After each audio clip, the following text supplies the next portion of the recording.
We need to check on the U.S. dollar. The greenback right now is lower against most currencies. At the moment, I want you to look at the Canadian dollar. It had been much lower. It has now pared its losses after White House Press Secretary Sarah Sanders said Canada and Mexico will most likely be exempt from President Trump's steel and aluminum tariffs. But there's this.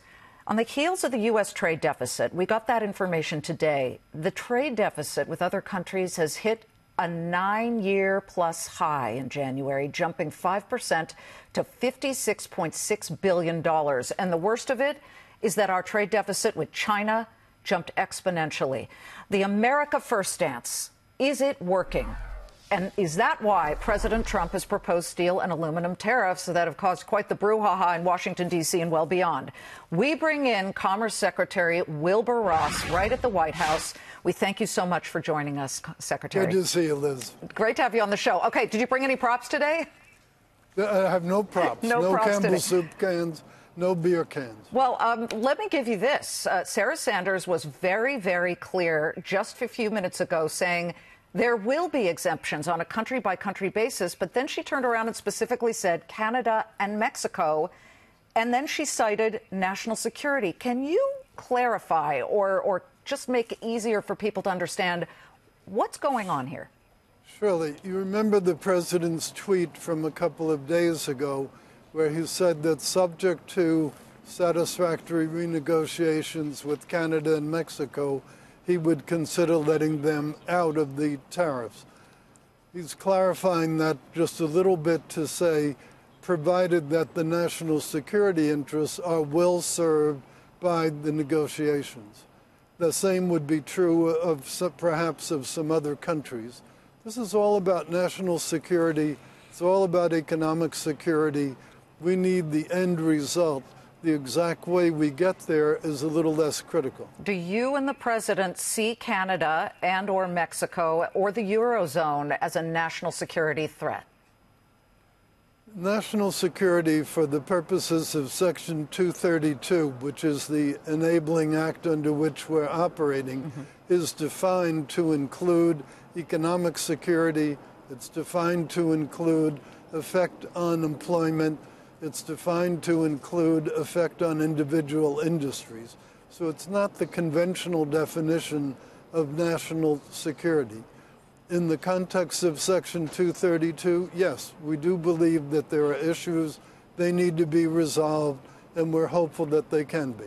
When will we have the policy put before us? The president last week said this week. There are about 2.5 days left here if you don't include the weekend. Can we say tomorrow?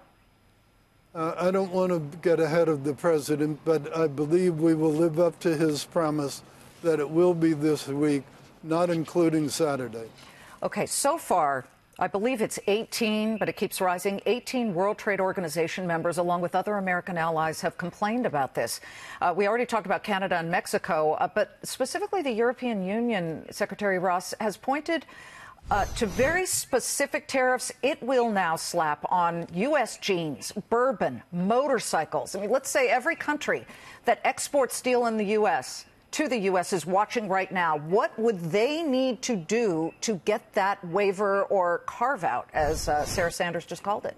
Well, first of all, as to the European Union, they're talking about $3.5 billion of product on which, if they get World Trade Organization approval, and to get that approval, they would have to show that our action was in violation of it.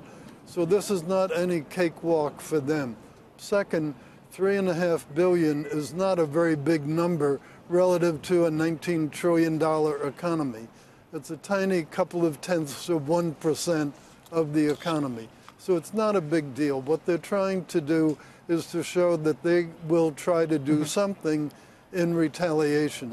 Is there anything that worries you about those retaliatory threats? Well, as I say, they have to go through a WTO procedure. They have to find that we were not appropriate in whatever remedies we put. That's a very difficult and very lengthy process, and our WTO agreement, just like all of our free trade agreements, has a specific carve-out for national security. Okay. I think it takes some nerve for the European Union to define for us what's our national security. What's interesting is that it appears Democrats love all or at least parts of what President Trump has announced. Union bigwig Richard Trumka of the AFL-CIO, Senator Chuck Schumer, Senator Sherrod Brown of Ohio. But Republicans, on the other hand, from Paul Ryan to Kevin Brady, Orrin Hatch, are pushing back. And they're just a few of the many. You've argued the tariffs would inflict limited impact on the consumer because they'd raise prices by only a fraction of a penny. But there were some 200,000 jobs lost when President Bush imposed steel tariffs in 2002, even with 75 countries exempted, Secretary. Yeah, that's not really quite a correct thing. There was a lot else going on in 2002. The ITC, an independent body, found directly to the contrary. So that's not a correct story at all, nor will it be correct now. So saving one industry versus possibly offending or hurting others.